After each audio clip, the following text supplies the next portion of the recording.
আমার হাতে যেই চিকেনের পুরটা দেখতে পাচ্ছেন, শুধুমাত্র এই চিকেন পুরটা দিয়ে আপনারা পিৎজা থেকে শুরু করে যে কোনো চিকেন বান অথবা চিকেন রোল অনায়াসে বানিয়ে নিতে পারবেন। আর এইটা এতটাই টেস্ট, না দেখলে এবং না তৈরি করে খেলে আপনারা কিন্তু কখনোই বুঝবেন না।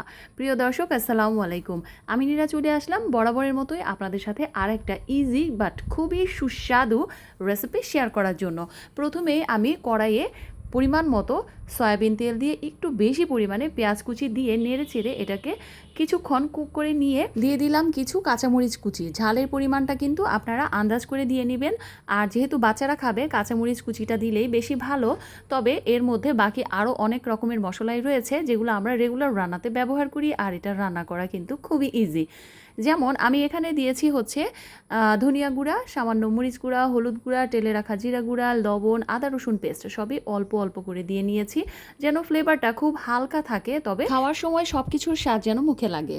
যাই হোক, এখন মশলাটা পেঁয়াজের সাথে খুব ভালোভাবে ভুনে নিয়ে এর মধ্যে আমি দিয়ে দিব আগে থেকে লবণ আর সামান্য হলুদ দিয়ে সেদ্ধ করে রাখা মুরগির মাংস। ঝুড়ো ঝুড়ো করে নিয়েছি মুরগির মাংসটাকে, খুব ভালোভাবে সেদ্ধ করে নিয়ে তারপর কাঁটা চামচের সাহায্যে এভাবে ছাড়িয়ে নিয়েছি। দেখতেই পারছেন ভিউয়ার্স। এখন এটাকে আমি সেই কষিয়ে রাখা মশলার সাথে দিয়ে বেশ কিছুক্ষণ কষিয়ে নিব। এই সময় চুলার আঁচটা লো মিডিয়াম হিটে দিয়ে তারপর মাংসের সাথে মশলাটা একটু সময় নিয়ে কষিয়ে নিতে হবে। আচ্ছা, মাংসটা কষানোর ফাঁকে আপনাদের ছোট করে একটা কথা বলতে চাই। অনেক সময় হয় কি যে ঝটপট পিৎজা বানানোর জন্য বা বিকেলে যে কোনো নাস্তা বানানোর জন্য চিকেন পুরটা আলাদা করে তৈরি করাটা একটু ঝামেলার মনে হয়। তো আপনারা যদি অবসরে এরকম একটু চিকেন পুর এভাবে বানিয়ে ডিপ ফ্রিজে সংরক্ষণ করে রাখেন না, তাহলে যে কোনো সময় কিন্তু ঝটপট বাচ্চাদের স্কুলের টিফিন অথবা বিকেলে যে কোনো নাস্তা ঝটপট বানিয়ে নিতে পারবেন।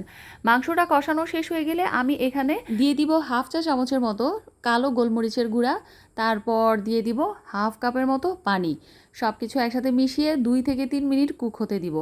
আর এর মাঝখানে আমি আরেকটা মিশ্রণ বানিয়ে নিব, যে মিশ্রণটা এই রান্নাতে দিলে, মানে চিকেন পুরটায় দিলে এটার স্বাদ অনেক গুণে বেড়ে যাবে। প্রথমে 1 টেবিল চামচ আটা ব্যবহার করেছি, চাইলে আপনারা কর্নফ্লাওয়ার দিতে পারেন। তারপর দিয়েছি 1 টেবিল চামচ পাউডার মিল্ক, তারপর সামান্য একটু চিনি, হাফ চা চামচের মতো, এটা টেস্টের ব্যালেন্সের জন্য।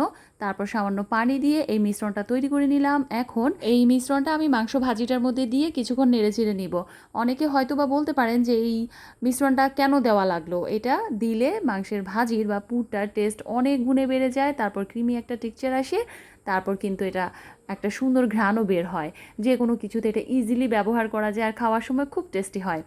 আচ্ছা, এভাবেই যখন মাংস ভাজিটা নাড়তে নাড়তে একদম টেনে আসবে, নামিয়ে নিয়েছি। দেখতেই পাচ্ছেন ভিউয়ার্স, এটা দেখতে অলরেডি কতটা ডিলিশিয়াস লাগছে। আমি একটুখানি চেক করে দেখেছিলাম, মাশাআল্লাহ এটা খেতে কিন্তু অনেক ভালো হয়েছিল। এখন এটা আমি একটা পাফ পেস্ট্রির মধ্যে ইউজ করব। আপনারা এই পাফ পেস্ট্রির রেসিপিও কিন্তু আমার পেজে বা আমার ইউটিউব চ্যানেলে দেখতে পাবেন। তো আজকের ভিডিওটা এই পর্যন্তই। সবাই খুব ভালো থাকবেন। কথা হবে পরবর্তী নতুন কোনো ভিডিওতে। আল্লাহ হাফিজ।